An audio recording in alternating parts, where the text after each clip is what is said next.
We're seeing some commentary from economists and others that this has come in higher than what many had expected and potentially could lead to the RBA, rather than cutting rates, hiking rates. What do you make of that commentary? Well, obviously, consistent with every other conversation we've had about this, Kieran, I'm not going to make predictions or preempt decisions taken independently by the Reserve Bank Board. But I think there is an important bit of perspective that we can offer here. If you think about annual headline inflation, it's actually tracking still a little bit lower than the forecast that we released in the mid-year budget update towards the end of last year. And I think that is important perspective. If you look at those forecasts, they were expecting inflation to be around 3 3/4 at the end of the June quarter, so next quarter, and already we are at 3.6, substantially lower than 4.1 the quarter before. So an important bit of perspective. Of course, we'd like inflation to moderate further and faster. Of course, we understand that people are still under the pump, but we are making welcome and encouraging progress, and we see that again in the numbers today. Now, you've said obviously you'll take this CPI in as part of your various decision making, but will it make you think much harder about any cost of living relief potentially fueling inflation, that this budget is not in any way expansionary? Our budget will be designed to take the pressure off cost of living rather than add to it. And that will happen in at least a couple of ways. First of all, we're aiming for a second surplus budget. If that were to occur, and we're not there yet, that would be the first back-to-back surplus in almost 2 decades.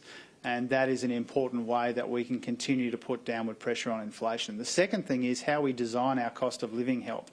And what the ABS has said today in the inflation data is that our policies have taken something like 0.5% off inflation to the March quarter. And that's because of the way that we design that cost of living help. To take the edge off inflation rather than add to it in important areas like electricity and rent and early childhood education.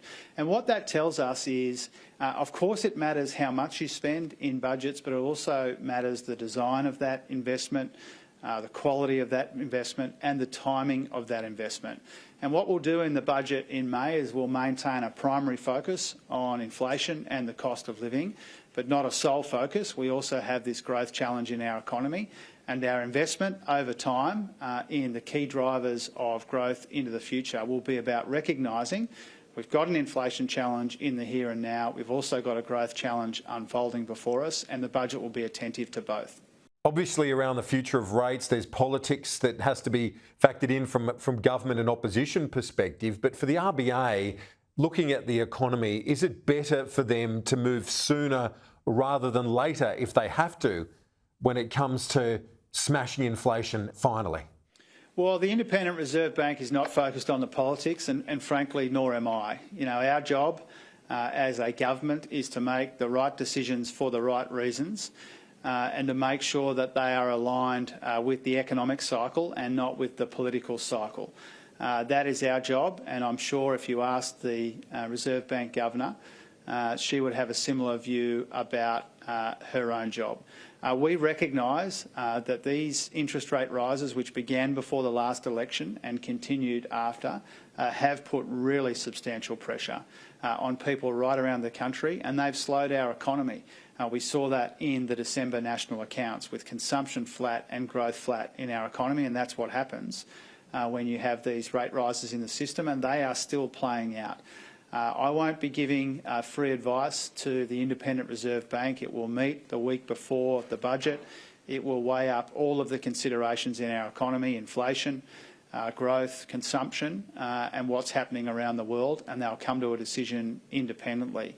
When it comes to what's happening in the world, Kieran, it's also important to remember that headline annual inflation actually ticked up in the US and Canada in the course of the last week or two. It's coming down in Australia.